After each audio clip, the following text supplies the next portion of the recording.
Good evening and thank you for joining us. We begin with two issues plaguing our schools tonight: threats and sickness. Yeah, the latter in a moment, but once again we have seen another round of threats of violence to some local schools.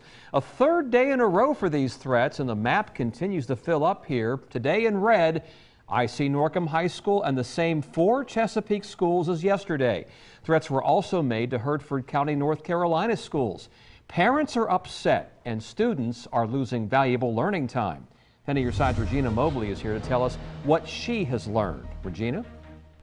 Well, no chances are taken when danger, real or imagined, is directed towards schools.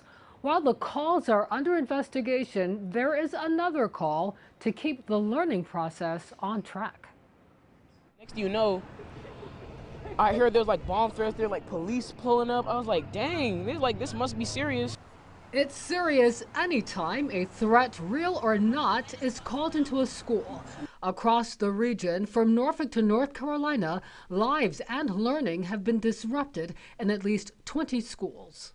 How much of a disruption is this for your family and your child's academics? For one, you're putting a lot of people at risk or harm. Tuesday, when IC Norcom High School dismissed for the day, Virginia's former education secretary says that alone poses several real threats to a population that is already socially and academically bruised. The pandemic has had a severe impact on learning and well-being for everyone, especially our children. So it's really unfortunate to see this series of bomb threats causing a further disruption to learning. Law enforcement officers are investigating. Chesapeake issued a letter to parents saying Chesapeake Public Schools will prosecute to the fullest extent of the law anyone connected with making threats.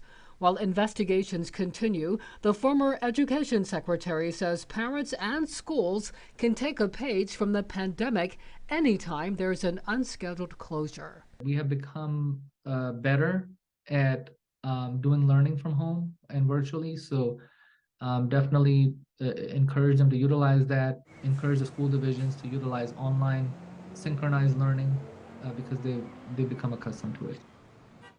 Published reports say in other parts of the country, the FBI is looking into whether foreign actors are involved in fake threats to local schools.